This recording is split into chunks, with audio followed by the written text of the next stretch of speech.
Amigo del canal Foro CX, Jorge Acuña les agradece que nos acompañen en este programa de la entrevista y el día de hoy con la grata compañía de mi buen amigo, y lo reitero así con mayúsculas, en negritas, con todo el orgullo de mi buen amigo Juan Centeno. ¿Cómo estás? ¿Cómo estás, Jorge? Con todo el gusto de recibirte por primera ocasión aquí en Canal Foro CX.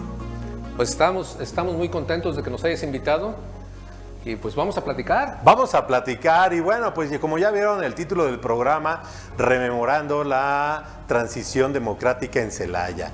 Y bueno, Juanito, yo me permití invitarte porque bueno, pues eres... Tienes un conocimiento, pero sobre todo una experiencia, una vivencia en esta etapa de lo que pues, nos ha dado por llamarle la transición democrática. ¿Okay? Danos tu referencia de qué deberíamos de entender o qué debemos de entender por transición democrática.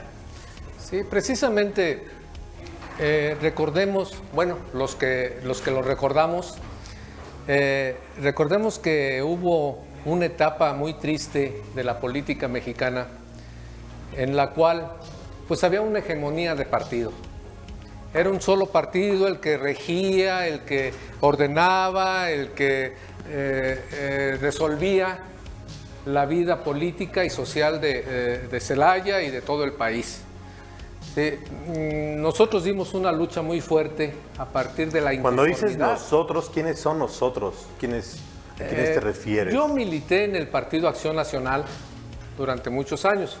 Yo inicié precisamente mi incursión en el Partido Acción Nacional en los años 80.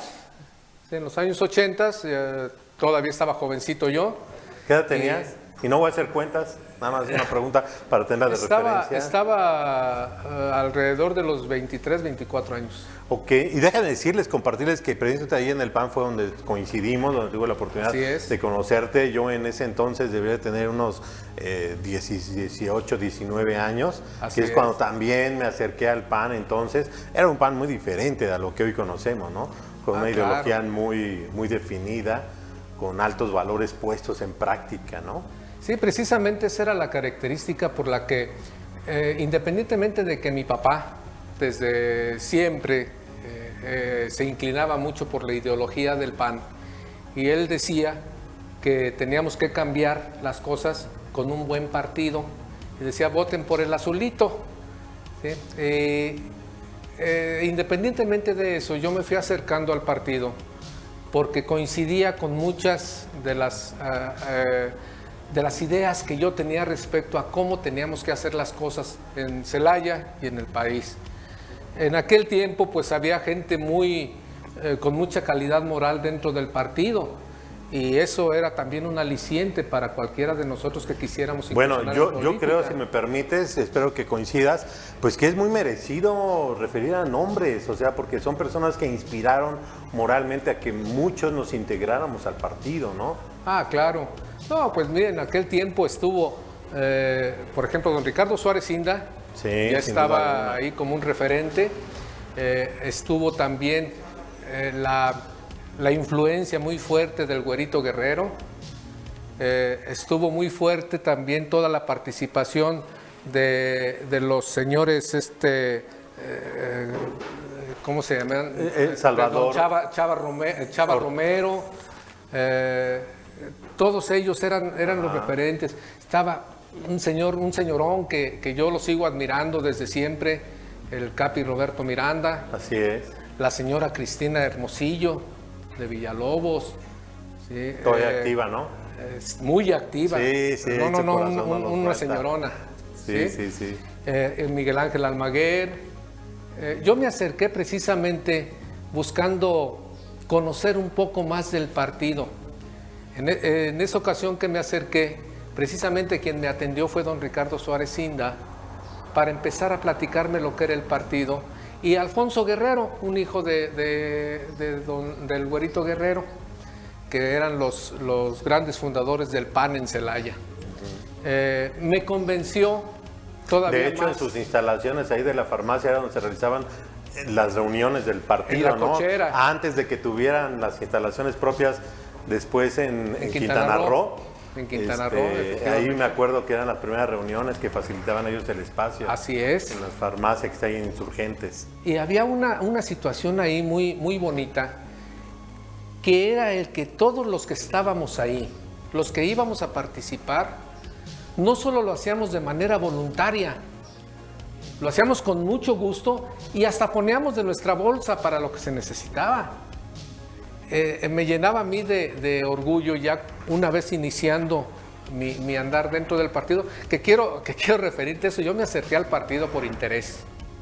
Bueno, todo el mundo tenemos interés y hay intereses legítimos y muy válidos, pero hoy platícanos. ¿Sabes cuál era mi interés? En ese tiempo, yo después de muchos años de participar en el teatro, en el arte dramático, me encontraba con que no había un espacio donde pudiera yo ensayar con un grupo que tenía, la Unidad Cultural Estatus, lo llamábamos.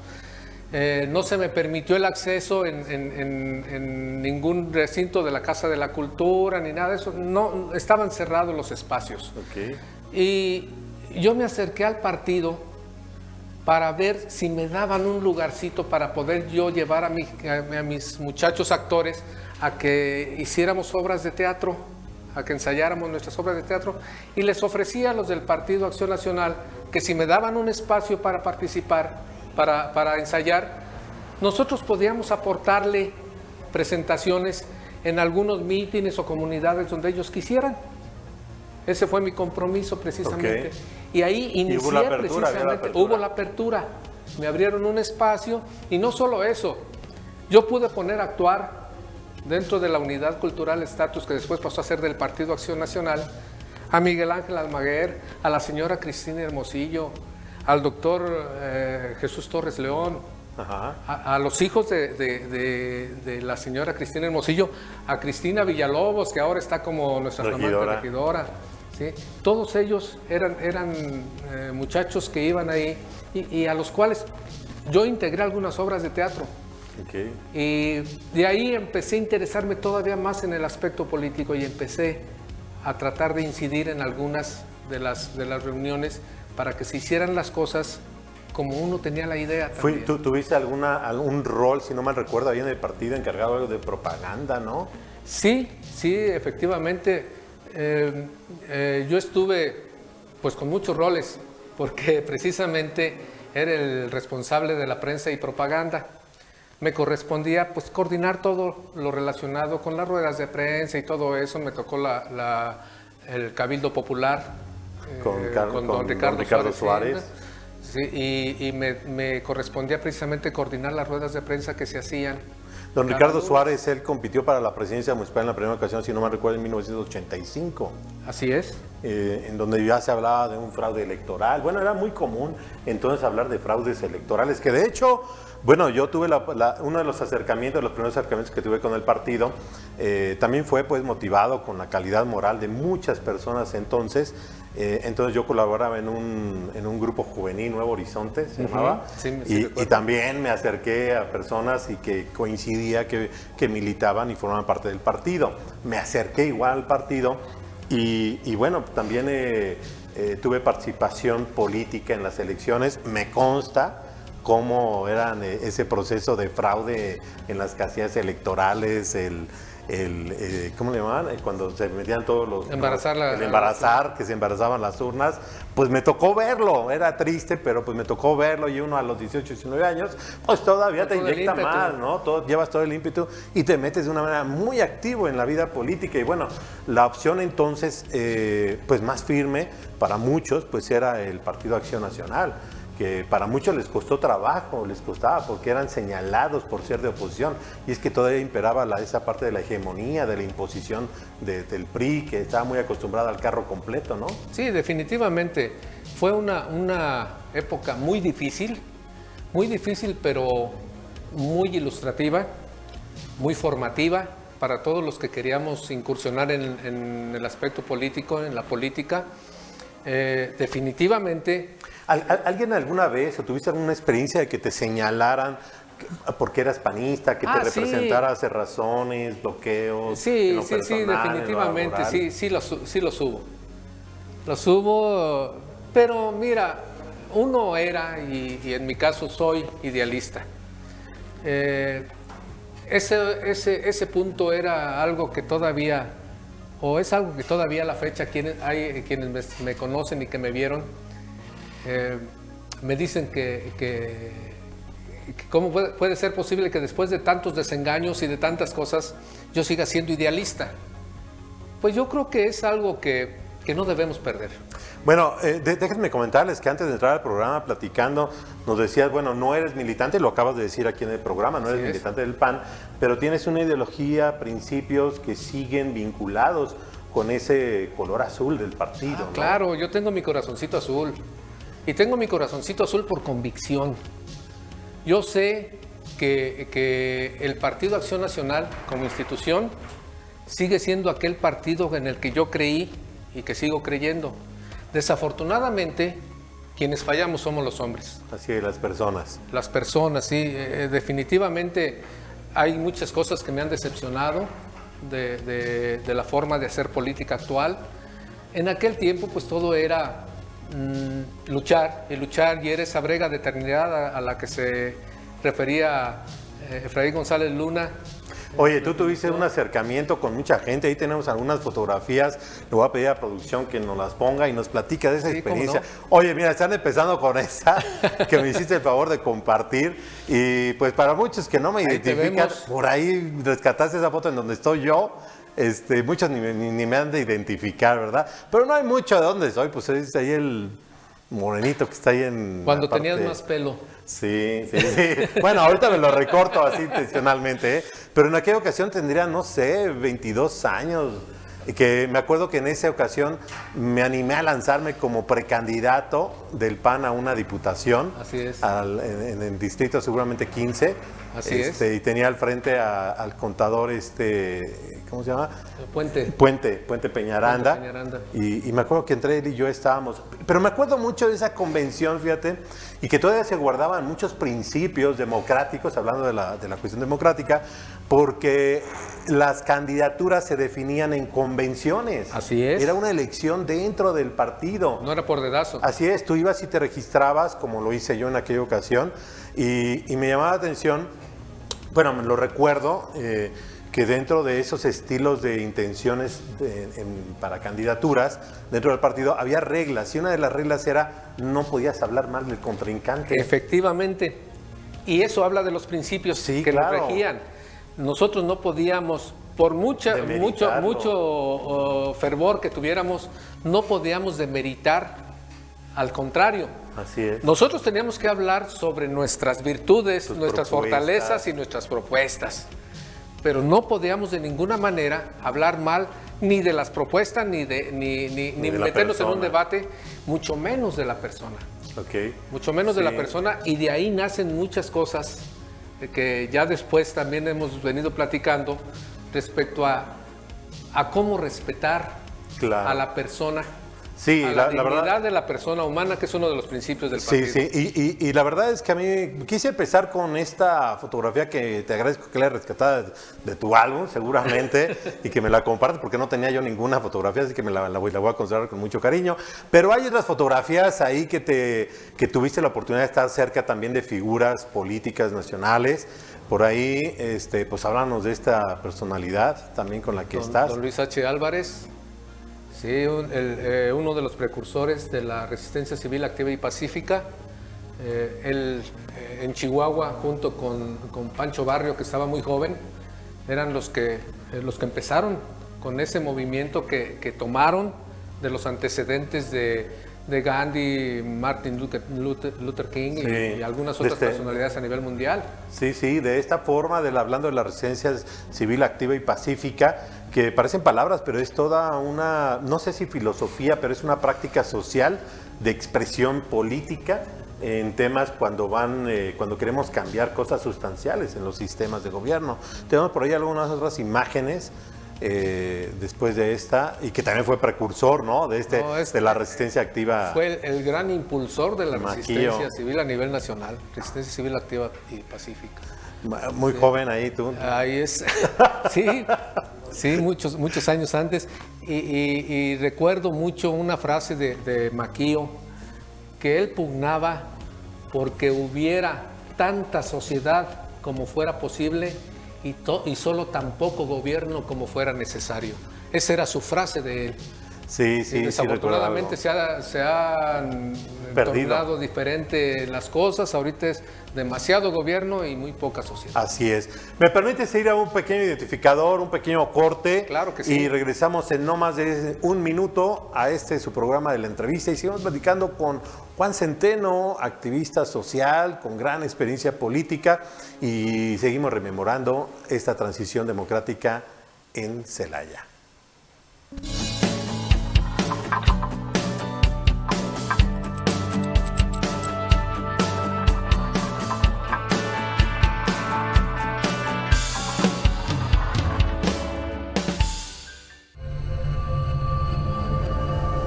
Canal Foro CX marca la diferencia.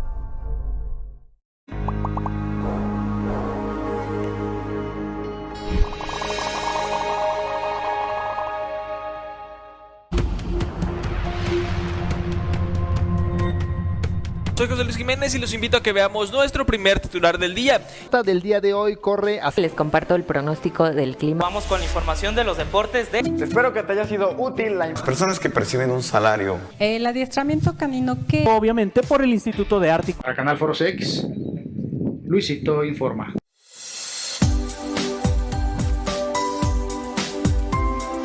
Canal Foro CX marca la diferencia.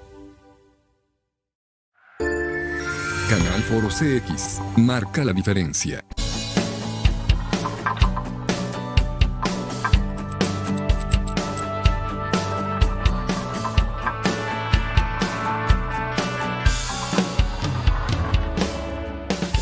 Lo que es la gobernabilidad, ¿no? La gobernabilidad, porque él era un magnífico negociador. Así es. Sí, estamos hablando, ya regresamos del corte, estamos hablando de figuras que independientemente de coincidir o no con una ideología, pues finalmente han sido ícono, ¿no?, en la historia política. En Claro. ese momento estábamos platicando de Ramón Martín Huerta, que por un accidente por ahí pues ya dejó este plano, pero que sin duda alguna pues marcaba un gobierno muy sui generis. Sí, precisamente fue uno de los personajes que durante el tiempo que Vicente Fox fue gobernador, fue capaz de mantenerle, precisamente por su forma de ser Vicente Fox, muchas veces Polémico, chocaba, ¿no? era Muy polémico. polémico, pero tenía un gran operador político que era Ramón Martín Huerta. Él se encargaba de limpiar todo eso y hablar con los, porque tenía una gran habilidad para negociar con las fuerzas opositoras al gobierno del Estado Y mantener todo en paz. Finalmente. Tenemos otras imágenes, vamos a verlas, Juanito. Con el jefe Diego. También muy polémico, ¿no? Que se ha hecho de opiniones tan críticas. Muy diferente de ese tiempo, ¿no? Yo creo que en ese tiempo mantenía una ecuanimidad en la opinión pública, pero ya después como que perdimos a Diego, ¿no? Pues lo que pasa es que siempre ha sido así. Siempre ha sido así, pero ahora se ha centrado mucho porque también la situación política es muy diferente. Es muy diferente, entonces tienen que haber nuevas formas y los personajes tienen que encontrar nuevas formas de comunicarse. Los nuevos entornos políticos, de alguna manera, ¿consideras que lo cambiaron a figuras como a Diego Fernández de Ceballos? Han tenido que adaptarse. Sus participaciones ahora son bastante duras, pero siempre ha sido así. Okay. Únicamente que antes le metía un poquito más, okay, pero siempre ha sido así. Diferente los yo lo admiro mucho. Bien, vamos a una siguiente por ahí con otra de las figuras en la vida política que también es, pues no sé, Vicente Fox. Y ves ahí a Carlos Castillo Peraza. Sí, que fue presidente del PAN, ¿no? Fue legislador, fue presidente del PAN y fue uno de los grandes ideólogos del partido. Ok. Sí, uno de los grandes ideólogos que la verdad, muy pocos y muy controversial también. Y precisamente, si no mal recuerdo, no digo fechas porque no las recuerdo, renunció al Partido Acción Nacional.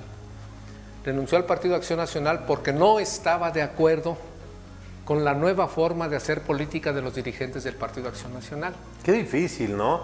Qué difícil tomar esas decisiones de alejarte de una institución política que no debería de ser dominada o manejada o manipulada por grupos, en este caso internos, políticos, y que privan de esa libertad de ejercicio, en este caso partidista, ¿no? Porque pues, ¿a dónde me voy? Y precisamente hay una frase de Carlos Castillo Peraza que habla de la libertad y decía que no existe la libertad sin un gobierno rector, sin un gobierno abierto y completo, porque se vuelve libertinaje, se convierte en... Fíjate, yo creo que todo ese tipo de reflexiones finalmente pues eran producto de la experiencia, de su propia experiencia en la vida social y política, ¿no? Claro. O sea, tienen mucha consistencia a partir de esa cuestión vivencial. Independientemente de la capacitación que se nos fue dando, hubo muchos foros y enseñanzas que eran muy formativos en materia política.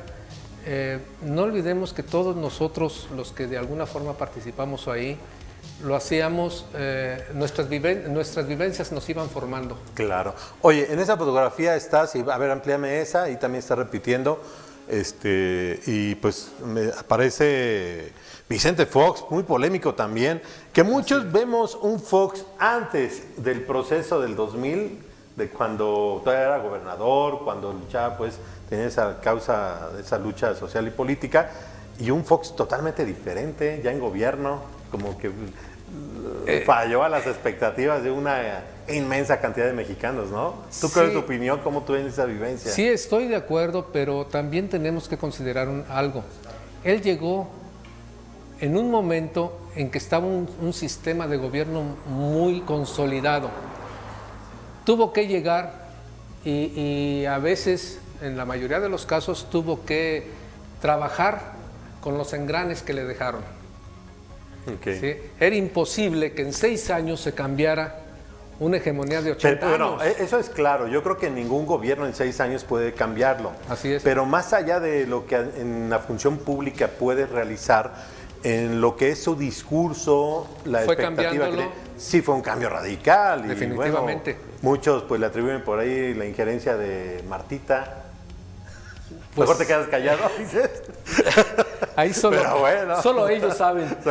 Bueno, pero yo creo que nosotros podemos emitir una opinión que no deja de ser especulaciones, interpretaciones, pero que en mi opinión son válidas, porque es una cuestión pública, son figuras públicas y que más a nivel presidencial, pues yo creo que tenemos el derecho como ciudadanos pues de emitir una opinión, porque teníamos expectativas y como le dije, pues son figuras, ¿no? Digo, sin atentar a esa cuestión de la privacidad, de lo muy personal, como dices, pero pues finalmente cosas que hacían cuando trascienden a la vida pública, yo creo que ya no da. Yo creo que ese fue el punto precisamente, que hicieron muy pública su vida privada. Y al hacer pública su vida privada son muy sujetos a ser juzgados. No obstante, yo considero que hubo avances, por ejemplo, en transparencia. ¿Sí? Y es algo que quienes están ahora critican mucho, la transparencia. Quienes están ahora critican mucho la libertad de expresión. Yo me acuerdo mucho del Maquillo cuando decía que él quería llegar a desmitificar la figura presidencial. Que dejemos de estar pensando que el presidente es un dios. Que es inalcanzable. Y que es inalcanzable. Y lo empezó a hacer de tal manera que pudo lograr que Vicente Fox, con su forma de ser, llegara incluso a participar en programas cómicos, a presentarse y empezar a dejar que la gente hablara del presidente, ya no nada más de Vicente Fox, de la figura presidencial. Así es. ¿Sí?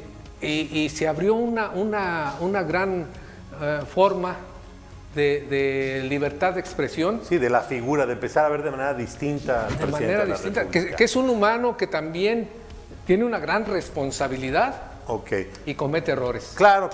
Finalmente son vivencias y formas de gobierno en los que no hay ninguno perfecto, pero hay que saber distinguir con lo que nos quedamos en forma positiva y como experiencia lo que no es tan positivo, pues aprender y saber no repetirlo, ¿no? Me dejas ir a un pequeñísimo corte, Claro que sí. no más de un minuto, y regresamos porque hay una experiencia que quiero que nos compartas en esos últimos minutos de este programa. No más de un minuto y regresamos.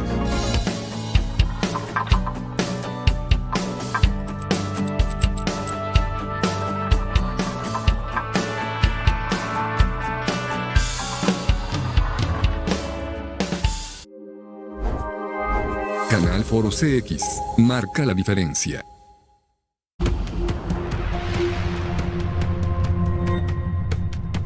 Pero es un rescatar así. Bien, muchas gracias. Saludos a Hola, ¿qué tal amigos de Cafuné? ¿Contando qué o qué estás contando? Ciudad y también, bueno, pues un gran amigo. con este derecho a la por estar aquí con nosotros en su programa. Ahora resulta que los... Sigues en mi mente, carnal. Que de política, religión.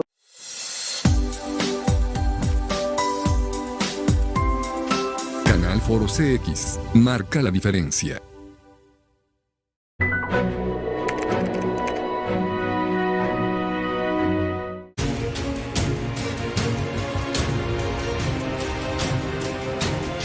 Canal Foro CX. Marca la diferencia.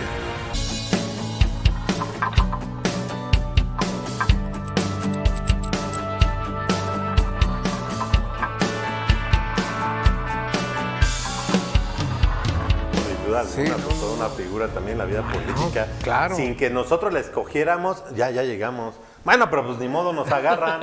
Bueno, estábamos hablando ahorita en corte que no nos va a dar tiempo para hablar de Martita Sagún, que es todo un tema también, ¿no? También. Lo ha sido históricamente y lo seguirá siendo. Pero ya en otra ocasión le dedicaremos un espacio a Martita Sagún y demás y anexas. Oye, pero en estos últimos minutos yo quisiera que nos compartieras, porque dentro de esa trayectoria fuiste regidor precisamente en la primera administración de gobierno de Javier Mendoza. Así es. Javier Mendoza, hoy presidente municipal en Celaya, lo fue por primera ocasión de 1991, De 89 1989 al 91. al 91. Y tú fuiste regidor. Háblanos en estos 2 minutos que nos quedan, tu experiencia. Sé que va a ser complicadísimo, pero a ver, háblanos, tienes 2 minutos. Fue muy diferente a lo que es ahora, ¿no? Precisamente en aquel tiempo era la hegemonía del PRI. Sí, me tocó esa transición y me tocó incluso ser el primer regidor de oposición que hiciera uso de la voz en una sesión solemne de toma de posesión. Por ahí, perdón, por ahí está la carpeta de Juanito. Si quieres, pásamela, por favor. Y precisamente yo tenía que ser el vocero de toda esa inconformidad de la gente por la llegada del presidente municipal, Gracias. entre comillas, de ese tiempo. No, yo que ando abriendo tu carpeta, pero hay un documento. Y precisamente Pero hay tengo aquí a el mí, déjame, original, porque yo lo quiero mostrar. tengo aquí el original del discurso. Oye, es que esto es muy interesante, es histórico. Son de los documentos, pues, ¿cuántos años tiene ese documento? Porque es original, del ¿eh? 89. De 1989, estamos hablando que ya de 30 años, 32 años, un documento que está escrito a máquina. Muchos chavos de hoy no saben ni cómo se escribió esto. Dice, oye, ¿cómo lo escribiste? Pues lo ven y dicen, no se imagina una máquina de escribir convencional, ¿no? Así es. Nosotros conocimos. Pero bueno, comentabas que este fue el primer discurso.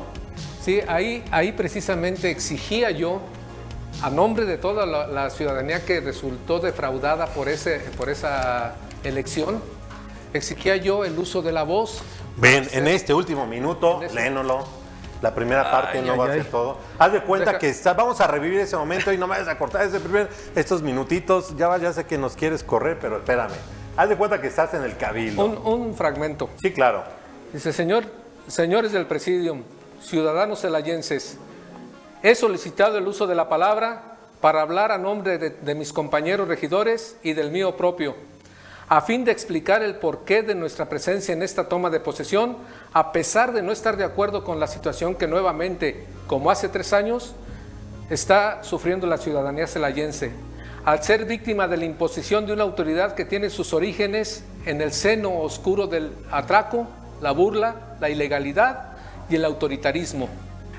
Los 5 regidores del Partido Acción Nacional llegamos a este ayuntamiento con la satisfacción de haber sido legítima y libremente elegidos por el pueblo.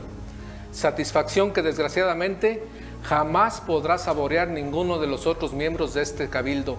Por lo tanto, les impide autonombrarse representantes populares. ¿Qué sientes cuando vuelves a leer este discurso públicamente? Híjole, hasta se me enchinó. Y quiero decirles ahí rapidito, que a la hora que me dirigía yo a nuestro ahora presidente, volteaba y le decía, señor ingeniero, y todo el auditorio que estaba lleno de priistas me decía, señor presidente, en coro. Y volteaba yo, señor ingeniero, porque para mí nunca será señor presidente. Con esto terminamos, nos queda mucho a deber, pero vas a regresar, ¿no? Claro que sí. Gracias por su audiencia, por la audiencia, por su atención. Muchas gracias.